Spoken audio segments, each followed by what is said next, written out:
UPSC and it will be helpful for the other state services also. So आप इस series के साथ बने रहिए और ये हमारा पहला इंट्रोडक्टरी सीरीज़ है एंड नेक्स्ट वीडियो इनके बाद आते रहेगी और इसके अंदर में हम लोग फिज़िकल ज्योग्राफी देखेंगे, then we will start Indian geography और फिर हम आगे देखते रहेंगे वर्ल्ड ज्योग्राफी वगैरह.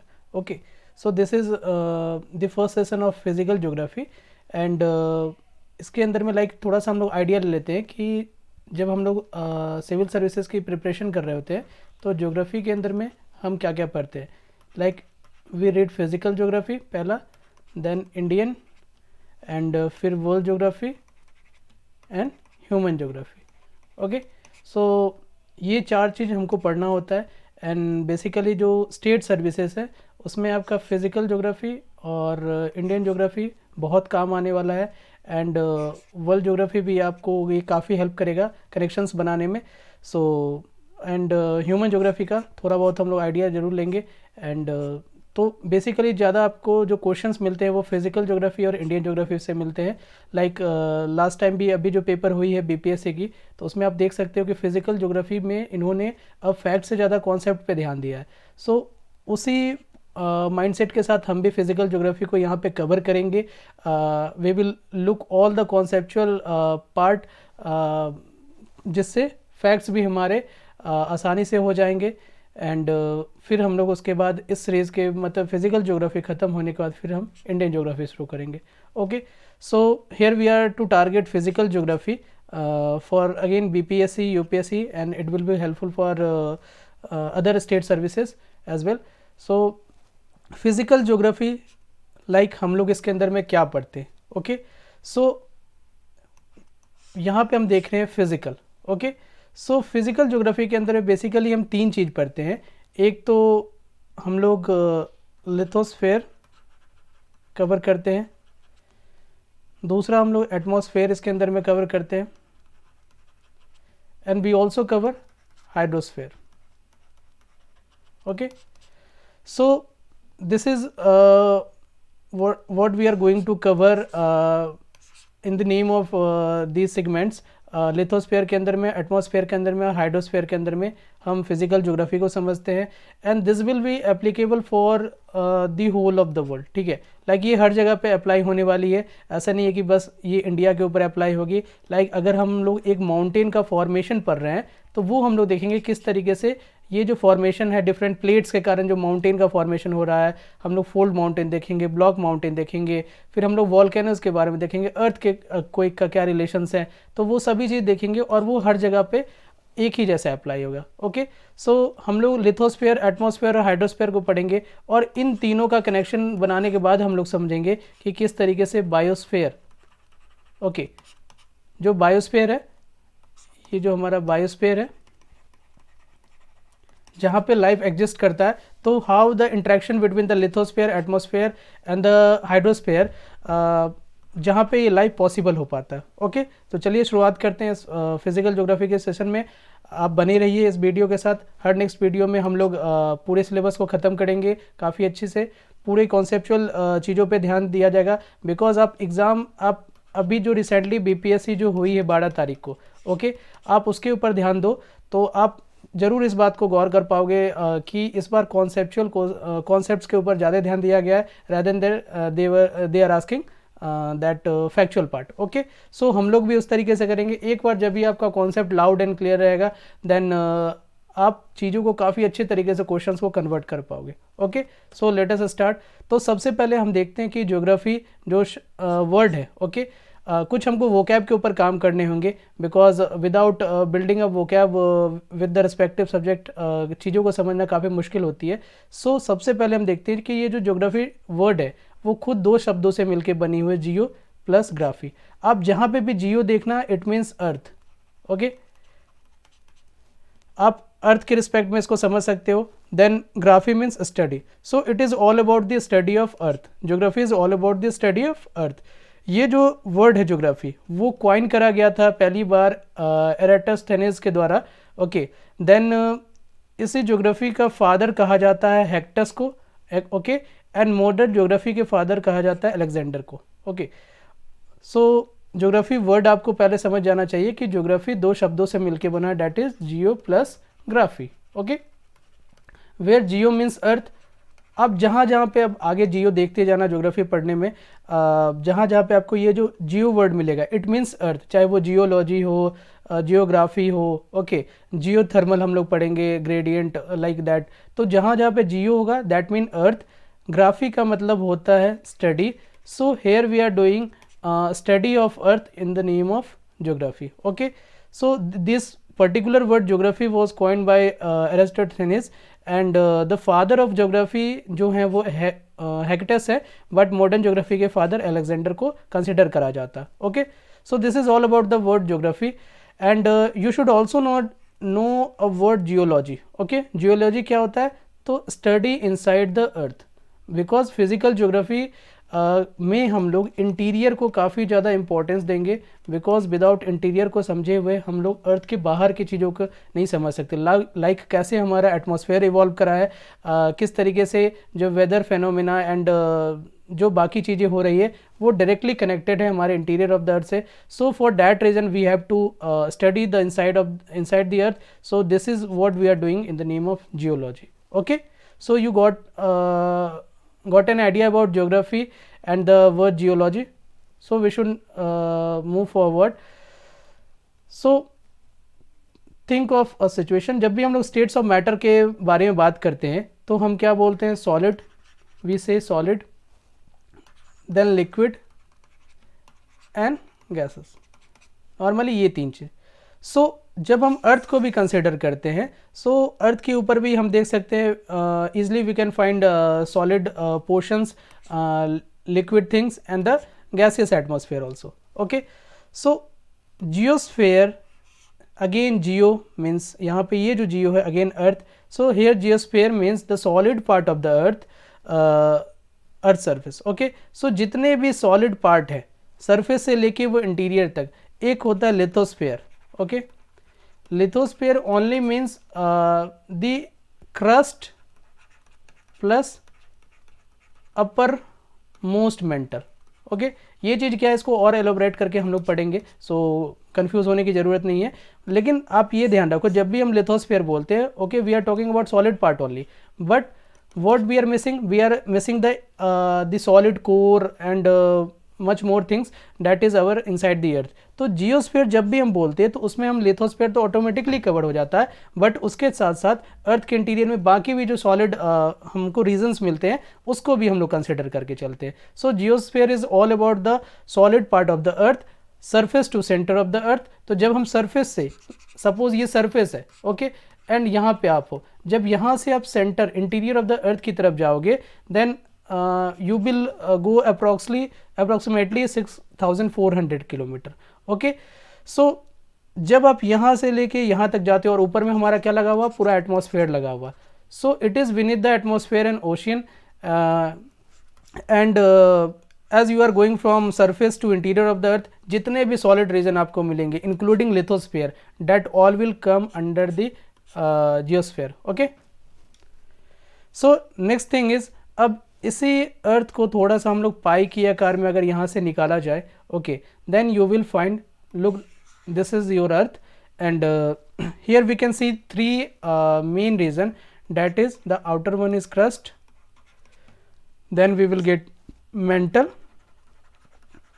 and the innermost one is core।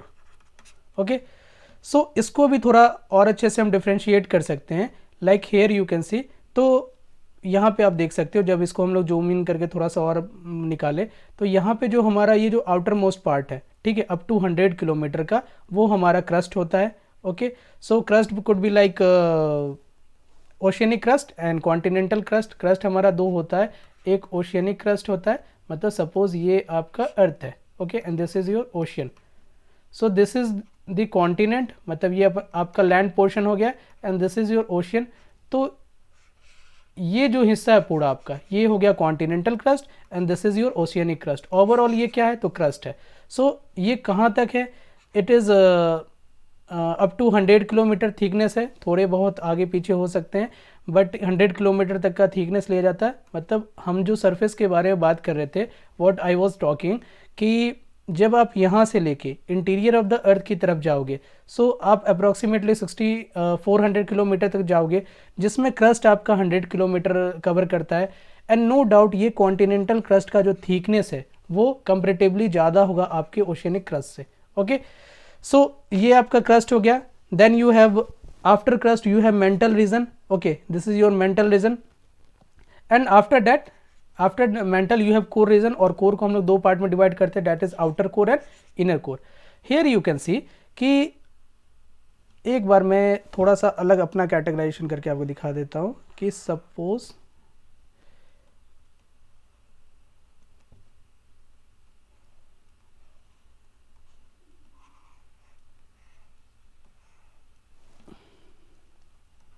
just a second.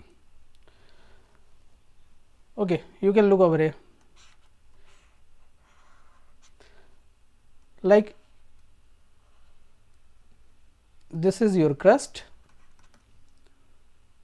Mental में हम करते हैं थोड़ा सा। Okay, this is your mental, ये पूरा, and this one is core.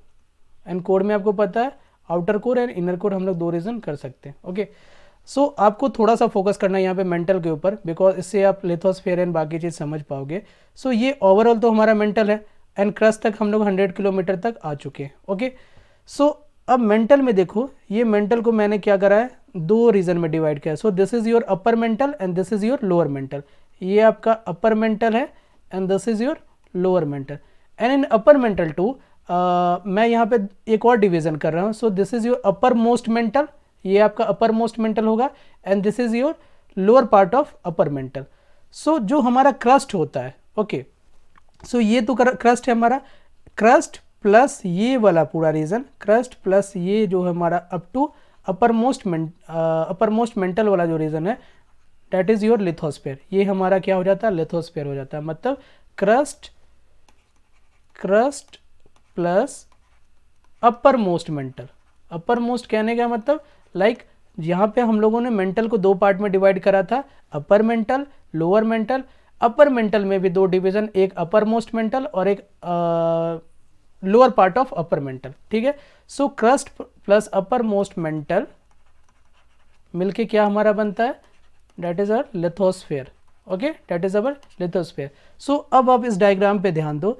सो ये जो लिथोस्फीयर है, सो इट इंक्लूड्स क्रस्ट, ये क्रस्ट को भी इंक्लूड कर रहा है, and this greyish region is your upper most mantle. So crust and upper most mantle together makes lithosphere. Okay, ये आपका लिथोस्फीयर फॉर्म करता है। देन अब हमारा बच जाता है अपर मेंटल का lower part. So upper mantle का lower part that is called asthenosphere.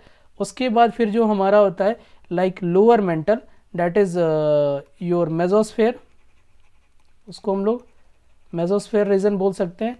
And then we have core region, जिसको हम लोग क्या बोल सकते हैं, बैरिस्फीयर बोल सकते हैं। Okay, this is your barysphere. So we have we can do two type of division.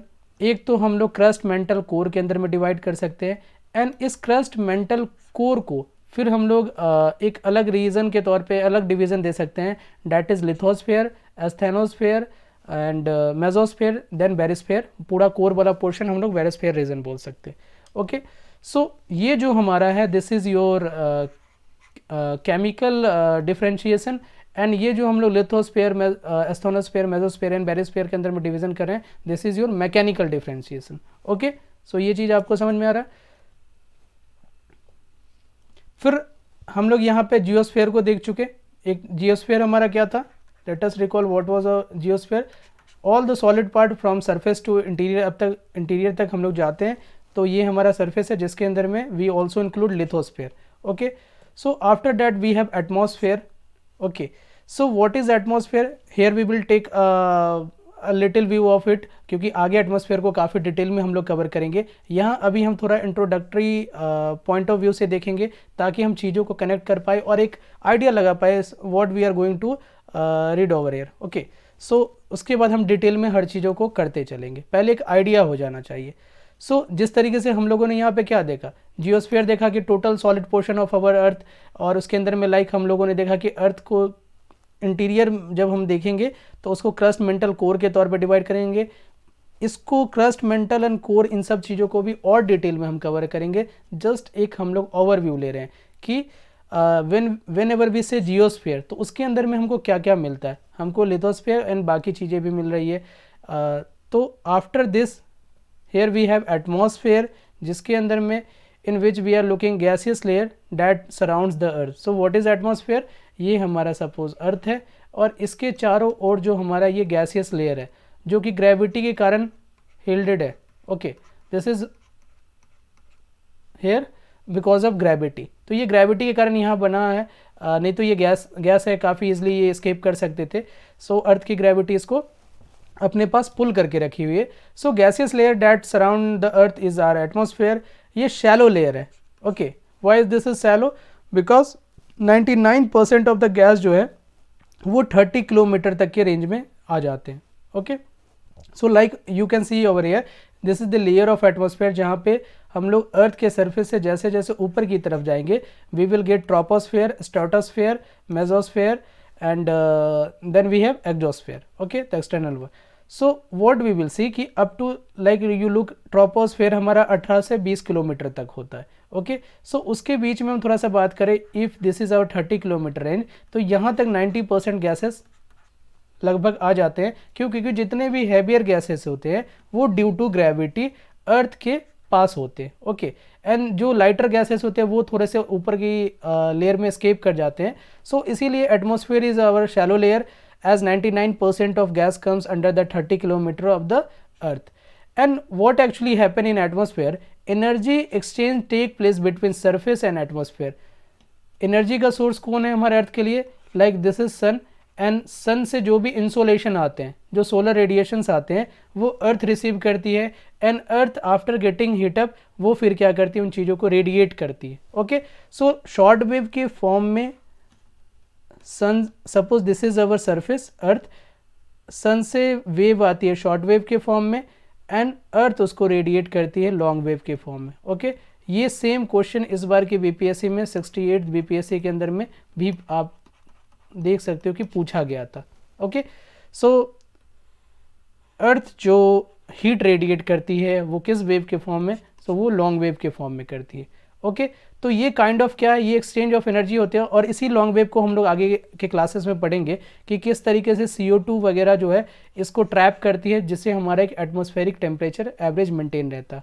Okay, so energy exchange take place between surface and atmosphere, in this result the weather phenomena. So weather related phenomena जो होते हैं इसी energy के exchange के कारण होते हैं। Okay, सो आपको एटमॉस्फेयर का एक आइडिया लग गया, इसको हम डिटेल में आगे करेंगे। Okay, then we have hydrosphere.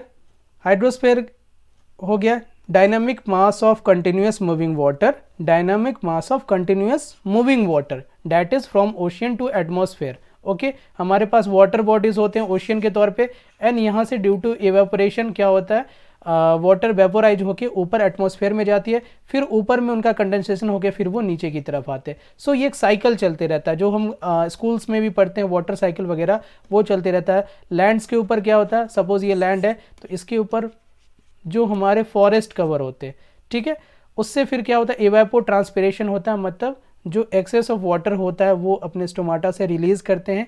And इसका भी बीपीएससी में इस बार क्वेश्चन था, एंड कि हाँ ये भी क्वेश्चन था लाइक कि जो स्टोमाटा वगैरह से ये जो इवेपो ट्रांसपिरेशन था इससे रिलेटेड। ओके, सो यहाँ से भी होता है, ये भी ऊपर जाके ऊपर कंडेंस वगैरह होती है और वापस से वो चीज़ नीचे आती है। सो ये क्या है, एक कंटिन्यूस मूवमेंट है जो कि ओशन, लाइक ओशन को यहाँ आप वाटर बॉडी के तौर पे कंसिडर कर सकते हो। So ocean to atmosphere then back to the land again to ocean, तो ये जो एक साइकिल चलते रहता है ये हम लोग हाइड्रोस्फीयर के अंदर में देखेंगे। ओशियन, अगर हम पूरे अर्थ सरफेस के बारे में बात करें, if we talk about our earth surface, 71% part of earth surface is covered with the ocean only. Okay, so 2/3 जो हमारा है अर्थ वो वाटर से कवर है, that's why we call it as blue planet, इसीलिए हम उसको ब्लू प्लैनेट भी बोलते हैं। And despite being this much of water we are scarce, हम फिर भी क्या है, कमी है हमको किस चीज़ को लेके, फ्रेश वाटर को लेके। तो आप इस चीज़ को थोड़ा देख सकते हो, और ये एग्जामिनेशन पॉइंट ऑफ व्यू से भी ये डेटा आपको इसमें वैल्यू नहीं याद रखने हैं, just you have to remember the chronology, ज़्यादा पानी हमारे किस फॉर्म में है, मतलब वाटर डिस्ट्रीब्यूशन हमारे पास हाइड्रोस्फीयर का किस तरीके से। So ocean hold 97.2% of water, then comes glacier जो कि 2.15% वाटर डिस्ट्रीब्यूशन होल्ड करते हैं, then we have fresh water lake जो कि 0.009%, then we have soil moisture, तो एक्चुअली फ्रेश वाटर लेक थोड़ा नीचे आ जाएगा, सॉइल मॉइस्चर उससे ज़्यादा है, ओके, जो कि 0.05% है। Then we have stream channels like river and saline lakes, and then we have vapour, cloud, droplets, ice crystal जो कि ऊपर में कंडेंसेशन होकर हमारे एटमॉस्फेयर में होते हैं। So what you have to memorise here, आपको यहाँ पे ये डेटा नहीं याद रखने हैं बिकॉज वो डेटा नहीं पहुँचे, आपको थोड़ा क्रोनोलॉजी पता होना चाहिए कि हाँ वाटर डिस्ट्रीब्यूशन में किसका कॉन्ट्रीब्यूशन ज़्यादा है, लाइक ओशियन सबसे ज़्यादा है, फिर ग्लेशियर है, फिर सॉइल मॉइस्चर है, फिर फ्रेश वाटर लेक है, तो आपको ये क्रोनोलॉजी याद होना चाहिए। Okay, so this is all about hydrosphere. इसका भी जस्ट हम एक ओवरव्यू ले रहे हैं एंड सबको डिटेल में हम कवर करेंगे। तो अभी तक हम लोगों ने क्या किया, हम लोगों ने जियोस्फेयर देखा और उसके अंदर में हम लोगों ने लिथोस्फेयर को देखा, then we have looked up atmosphere, then hydrosphere.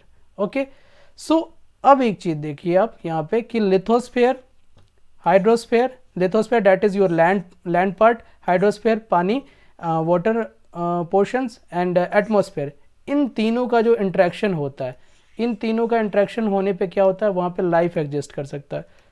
Because think of a situation कि आपके पास सिर्फ लिथोस्फेयर है तो क्या लाइफ वहाँ पे पॉसिबल हो पाएगा, बिकॉज फिर पानी और हवा कहाँ से आएगा, हम लोग ब्रीथ कैसे करेंगे, बिकॉज एटमॉस्फेयर जो है जहाँ पे एयर है, एयर आफ्टर ऑल है क्या, मैकेनिकल मिक्सचर ऑफ गैसेस है, तो ये mixture of gases oxygen hold कर रही है, बाकी इंपॉर्टेंट गैसेस होल्ड कर रही है, so we need all that things. Okay, so here you can think कि लिथोस्फेयर मतलब एक हम लोग ऐसा region, this is your suppose lithosphere, this is hydrosphere and this is, मतलब ये आपका लिथोस्फेयर है, ये हाइड्रोस्फेयर है, ये एटमॉस्फेयर है, तीनों का कॉमन इंट्रैक्शन देखो ये वाले रीजन में। सो ये रीजन आपका क्या हो जाएगा, दिस इज योर बायोस्फेयर जहाँ पे लाइफ पॉसिबल हो सकता है।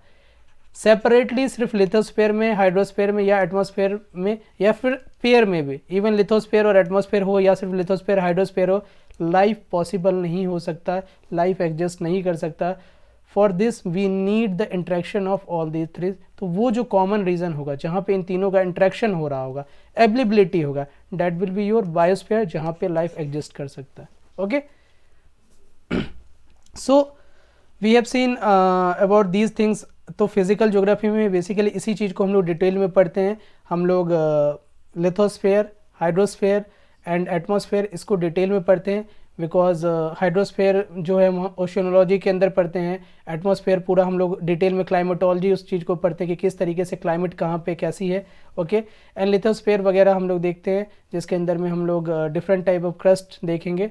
ओके, माउंटेन्स का फॉर्मेशन, रॉक्स, ये सभी चीज़ को हम लोग देखेंगे।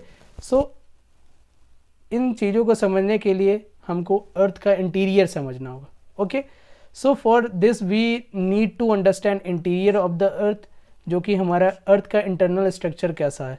क्यों हम पढ़ेंगे इस चीज़ को, क्या इंपॉर्टेंस है इस चीज़ का, ताकि इंटीरियर ऑफ द अर्थ पढ़ने के बाद ही वी कैन मेक और get and understanding about the geophysical structure. Again geo means earth का फिजिकल स्ट्रक्चर कैसा है, मतलब ये लावा और प्लेट्यू, वोल्केनो, माउंटेन, अर्थक्वेक, ये सब कैसे लाइक बनते हैं, कहाँ से आते हैं। तो इन सब चीज़ों को समझने के लिए सबसे पहले हमको इंटीरियर ऑफ द अर्थ को समझना पड़ेगा, और इस पॉइंट ऑफ व्यू से भी हम जरूरी है इंटीरियर ऑफ द अर्थ को समझना, to understand internal structure of various object of solar system, because formation of earth is same as other, सबका एक ही मास से फॉर्मेशन हुआ, जितने भी सेलेस्टियल बॉडीज़ हैं हमारे यूनिवर्स के, तो उनमें काफ़ी ज़्यादा कॉमन चीज़ें हैं, सिमिलैरिटीज़ हैं। सो फॉर दैट रीज़न अगर हम अर्थ के इंटीरियर को समझते हैं तो सोलर सिस्टम के जो बाकी हेवनली बॉडीज़ है, जो बाकी सेलेस्टियल बॉडीज़ है, हम उनके बारे में भी एक आइडिया ले सकते हैं। Okay, and third point is to understand present composition of atmosphere, कि हमारा आज का एटमॉस्फेयर कैसे बना, कहाँ से आया। तो उसके अंदर में हम लोग डीगैसिंग देखते हैं, जहाँ पे कूलिंग प्रोसेस के द्वारा ये जो है हमारा आज का प्रेजेंट एटमॉस्फेयर बना, क्योंकि हमारा पहला इससे पहले जो एटमॉस्फेयर था ऐसा नहीं था, वो हाइड्रोजन और हीलियम डोमिनेट एटमॉस्फेयर था, that was hydrogen and helium dominate, जो कि सोलर विंड से फिर वो चला गया। So right now we have the present atmosphere, वो डीगैसिंग के कारण है, फॉर्म बाय डीगैसिंग, जहाँ पे कूलिंग प्रोसेस से जो रॉक्स के बीच में जो जब अर्थ हमारा कूल हो रहा था तो रॉक्स के बीच में जो जो गैसेस ट्रैप्ड थे, तो वो कंप्रेशन से क्या हुआ, वो उसमें से एस्केप कर गए, निकल गए, एंड जो ट्रैप्ड गैसेस थे वो बाहर आए, और ये जो डीगैसिंग प्रोसेस हुआ इससे हमारा प्रेजेंट एटमॉस्फेयर बना है। ओके, फिर mineral exploration like iron, polymetallic nodules, ये सब चीज़ों को भी समझने के लिए इंटीरियर ऑफ द अर्थ को समझना जरूरी है। Okay, so you have got an idea कि किस तरीके से why is it important to understand the interior of the earth और the internal structure of the earth, because हम जानते हैं कि बिना किसी भी चीज़ का इम्पोर्टेंस या फिर रीज़न के बिना हम उस चीज़ों पे जाते नहीं है। So these are the some reasons कि हमको इंटीरियर ऑफ द अर्थ समझना चाहिए। So for understanding the interior of the earth हमारे पास सोर्सेस होने चाहिए कि कैसे हम पता करेंगे, how we can know about the interior of the earth. तो हमारे पास दो तरह के सोर्स है, पहला direct source and second one is indirect source. Okay, so direct source is something like कि हम अर्थ के इंटीरियर को डायरेक्टली अप्रोच करेंगे, एंड इनडायरेक्ट सोर्सेज लाइक कि हम अर्थ को डायरेक्ट नहीं अप्रोच करके डिफरेंट चीज़ें जो जहाँ पे सिमिलैरिटीज़ एंड थोड़े से कॉमन चीज़ बिहेवियर मिल रहे हैं उसको पढ़ के हम लोग इनडायरेक्टली पता कर सकते हैं अर्थ के इंटीरियर के बारे में। सो अब तो हमारा सीधे से दिमाग चलता है डायरेक्ट सोर्स काफ़ी ज़्यादा रिलायबल होगा, बट ऐसा नहीं है, हम देखेंगे ये इनसफिशिएंट है। क्यों? क्योंकि actual physical access to the earth interior like volcanic eruption, tunnels, drilling, bore wells etc, इससे हम कर सकते हैं। लाइक ये अर्थ है हमारा, इसके इंटीरियर को आपको समझना है, देखना है, पढ़ना है, तो आप क्या करोगे? आप या तो वॉल्केनिक इरप्शन जो अर्थ के अंदर से चीज़ें निकल रही हैं उसको समझ लो, पढ़ लो, ओके, या नहीं तो आप खुद टनल बिल्ड करो या ड्रिलिंग करके या फिर ड्रिलिंग करके अर्थ के इंटीरियर में चले जाओ, ओके, या फिर बोरवेल्स वगैरह जो बनाए जाते हैं उससे आप डीप इनसाइड द अर्थ चले जाओ, बट ये सभी चीज़ सफिशिएंट नहीं है। Why is it so? Because deepest drilling जो आज तक के हिस्ट्री में हुआ है वो 12 किलोमीटर ही अर्थ के इंटीरियर में हम जा सके हैं, 12 किलोमीटर। थिंक हमने क्या कहा था, like I have told you कि जब हम अर्थ के इंटीरियर में सरफेस से जाते हैं तो दिस इज समथिंग 6400 किलोमीटर, और आज तक हम लोग डीपेस्ट ड्रिलिंग 12 किलोमीटर तक का ही कर पाए, वो भी कहा कोला पेनिनसुला जो बैरन सी है हमारा रशिया में। अब सोचो आप कि suppose this is your continent and ocean, ये आपका ओशियन है and this is your continent. अगर आपको ड्रिल करने के लिए बोले, कोई अर्थ के इंटीरियर में जाने के लिए बोले, तो आपके लिए ये जगह ज़्यादा सही रहेगा या ये जगह ज़्यादा सही रहेगा? ऑब्वियस है कि ये जगह ज़्यादा सही रहेगा, because you don't have to drill this much of area, आपको ऑलरेडी ये इतना डीप मिल रहा है। तो बैरन सी हमारा क्या है रशिया के अंदर में, जहाँ पे वो पूरी तरीके से बंजर है, सूखा हुआ है, तो ये एक अच्छा अपॉर्चुनिटी मिला जहाँ से इन्होंने ड्रिल करना शुरू किया, देन फिर भी वो हार्डली 12 किलोमीटर तक ही जा पाए। ओके, सो उसके आगे और हम देख रहे हैं कि अर्थ का interior is up to 6400 kilometre. So you can think कि कितना कम हम लोग अप्रोच कर पाए अर्थ के इंटीरियर के अंदर में। ओके, और क्योंकि हम लोग देखेंगे कि जैसे जैसे हम अर्थ के डीप में जाएंगे, as we go inside the earth, what we will find हर 32 मीटर में 1 डिग्री सेल्सियस टेम्परेचर बढ़ जाता है। Okay, 1 degree celsius temperature increases at every 32 metre on an average, ऐसा होता है। Okay, so for that reason it is very difficult to approach the interior of the earth directly, so it is not sufficient actually. Okay, so for that reason we have to rely more on the indirect sources. so इसको ज़्यादा reliable माना गया है, because इसमें हम बाकी behaviour को, बाकी चीज़ों को समझ के हम लोग अर्थ के बारे में एक काफ़ी कॉन्क्रीट अंदाज़ा लगाते हैं। So let us look our first indirect source, that is meteorites. Okay, meteorites क्या होता है? सबसे पहले आप ये समझो कि एक होता है मेटियोराइड, मेटियोर एंड एक होता है meteoroids. Okay, then we have meteor, then we have meteorites. इसमें काफ़ी ज़्यादा लोगों का कन्फ्यूज़न रहता है, सो आपको ये चीज़ क्लियर होना चाहिए बिकॉज इसके ऊपर कभी भी क्वेश्चन फ्रेम किया जा सकता है। ये काफ़ी बेसिक चीज़ है। सिंपल थिंक ऑफ एस्टेरॉइड्स, जो कि जुपिटर और मार्स के बीच में आपको काफ़ी ज़्यादा मिलता है asteroid belt.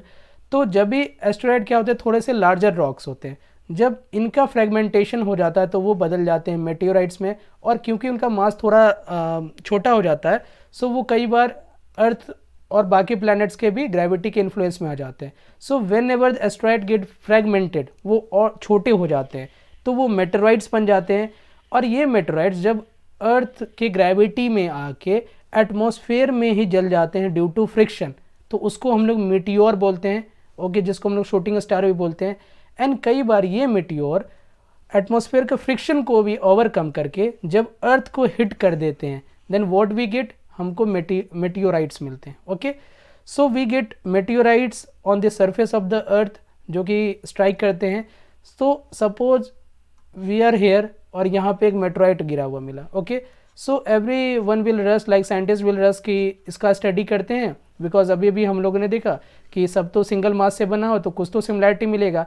So it is believed that earth made with the same material as of meteorites. So क्योंकि वो नेबुलर क्लाउड से सभी कोई बना हुआ है, तो मेटेओराइट्स के बिहेवियर को समझ के, उसके कंपोजिशन को समझ के we can get the idea of earth. तो उससे क्या आइडिया मिलता है मेटेओराइट्स को पढ़ के? मेटेओराइट्स को पढ़ने के बाद we get the idea of differentiation. What is differentiation? जहाँ पे हैवियर मटेरियल जो हैं वो सेंटर की तरफ लाइक शिफ्ट करे and lighter one shifted toward the surface. Okay, so heavier matter go interior and lighter toward the surface. So this is the differentiation. And सही बात है, जब हम अर्थ के इंटीरियर को देखते हैं, we will look the compositions and the types of rocks, then we will find, और the minerals आयरन्स वगैरह कहाँ होते हैं? काफ़ी नीचे होते हैं। so we will find कि जो हैवियर वन है वो सेंटर की तरफ है, एंड जो लाइटर जो मेटल्स हैं और या फिर बाकी रॉक्स एंड उसके कंपोजिशंस है वो किधर है? सरफेस की तरफ शिफ्ट करे हुए हैं। Okay, this is the differentiation. फिर हम लोग टेम्परेचर के बारे में अगेन वही चीज़ देखते हैं कि जैसे जैसे हम डेप्थ में जाएंगे, अर्थ के इंटीरियर में जाएंगे, तो टेम्परेचर इंक्रीज़ करते जाता है। On an average 1 degree Celsius पर 32 मीटर के हिसाब से टेम्परेचर इंक्रीज़ करेगा। This is your geothermal gradient. Geothermal means earth heat and gradient means जो डिफरेंस है, ग्रेडियंट मीन्स जो डिफरेंस है। जैसे जैसे आप अंदर जाते जाओगे you will find the difference कि 1 डिग्री सेल्सियस पर 32 मीटर के हिसाब से ऑन एन एवरेज टेम्परेचर बढ़ रहा है। ओके, कहीं पे ये ज़्यादा भी हो सकता है depending on the compositions of the rock और द टाइप ऑफ रॉक, कहीं पे ये थोड़ा कम हो सकता है, बट ओवरऑल अर्थ के अंदर में ये एक एवरेज चीज़ देखा गया कि डेप्थ के साथ किस तरीके से टेम्परेचर इंक्रीज़ करती है। ओके, फिर जब हम लोग डेंसिटी को स्टडी करेंगे, अर्थ के डेंसिटी को, we will find that earth overall density is 5.5 gram per centimetre cube overall density. But जब सरफेस रॉक को हम लोग देखेंगे then we will find its density is 2 to 2.5 gram per centimetre cube. Then what you have find here also कि overall density ज़्यादा है, surface का कम है, इट मीन्स हमारे अंदर के रॉक्स का डेंसिटी ऑब्वियस है कि वो ज़्यादा है। Okay, so the interior of the earth have heavier rocks, और हम लोग अभी देखा डिफ्रेंशिएशन के अंदर में भी जो हैवियर सब्सटेंस थे वो अंदर की तरफ शिफ्ट करे, और जो अर्थ बनने के टाइम में या फिर बाकी प्लैनेट्स बनने के टाइम में, और लाइटर वन जो थे वो सरफेस की तरफ शिफ्ट करे। ओके, फिर ग्रेविटेशनल स्टडी को हम लोग पढ़ते हैं तो उसमें हमको पता चलता है कि gravity is more on poles compare to equator. हमारा जैसे ये अर्थ है, this is your equator and this is your north pole and this is your south pole. तो यहाँ पे ग्रेविटी पोल्स की तरफ, as you go towards pole आपको ग्रेविटी ज़्यादा मिलेगा, एंड इक्वेटर के ऊपर में you will find less gravity. इसी के लिए कोई भी नॉर्मली जो सैटेलाइट लॉन्च करा जाता है, ओके, तो वो इक्वेटर के आसपास के देशों से करा जाता है ताकि उस पर ग्रेविटी का इन्फ्लुएंस कम लग सके। तो आप देख सकते हो कि साउथ अमेरिका के अंदर में एक कंट्री है फ्रेंच गुयाना करके। ओके, फ्रेंच गुयाना जो कि इक्वेटर के बिल्कुल पास है, एंड इसी से वहाँ पे कोरो करके एक सैटेलाइट स्टेशन है जहाँ से काफ़ी ज़्यादा सैटेलाइट्स वगैरह लॉन्च करे जाते हैं। ओके, क्यों? क्योंकि इक्वेटर के पास की ये कंट्री है, यहाँ पे ग्रेविटी कम लगता है, so it will B quite easier for launching any satellite. Okay, फिर मैग्नेटिक स्टडीज़ को भी देखते हैं, देन वी कैन फाइंड कि अर्थ का अपना भी एक मैग्नेटिक नेचुरल मैग्नेटिक प्रॉपर्टीज़ है. So all this are the indirect sources. And next one most and important indirect source is seismic evidence. This is all about your earthquake. ये खुद में एक चैप्टर है. सो इसको हम लोग नेक्स्ट वीडियो में काफ़ी डिटेल में अर्थक्वेक को कवर करेंगे. अभी हम लोगों ने एक ओवरऑल आइडिया ले लिया इनडायरेक्ट सोर्स का कि मेटेरियोइड से हम लोग डिफरेंशिएशन का पता कर सकते हैं, जहाँ पे हैवियर मैटर जो है वो सेंटर की तरफ शिफ्ट करेगी और जो लाइटर वन है वो सरफेस की तरफ. फिर टेम्परेचर का हम लोगों ने देख लिया कि किस तरीके से जियोथर्मल ग्रेडियंट जो है कि जैसे जैसे हम अर्थ के इनसाइड में as we will go inside the earth deep जाते जाएंगे, we will get the increment in the temperature. Then density study को भी हम लोगों ने देखा कि ओवरऑल डेंसिटी जो है वो ज़्यादा है एंड सरफेस रॉक का कम है. So it indicates that the rocks are heavier in the interior of the earth. फिर gravitational study, gravity is more on pole compare to equator. And next one is magnetic effect of the earth. And here is one seismic evidence जिसको हम लोग next video में काफ़ी detail में cover करेंगे, because इसमें हम अर्थक्वेक कैसे आता है, different types of earthquake and इसका रिलेशन वॉल्केनो से, ये सभी चीज़ को हम देखेंगे. सो आई होप आपको ये वीडियो काफ़ी ज़्यादा पसंद आया होगा. सो प्लीज़ चैनल को लाइक करें एंड सब्सक्राइब करें ताकि ये हमारे यहाँ फिज़िकल ज्योग्राफी के सीरीज़ के साथ बने हुए रहे. आज ये पहला वीडियो था, स्टार्टिंग वीडियो था. नेक्स्ट वीडियो सेस्मिक वेव से शुरू होगा. सो आप इससे कनेक्टेड रहें क्योंकि इसमें हम लोग conceptual and factual and current की चीज़ों को हम लोग बिल्कुल कवर करेंगे.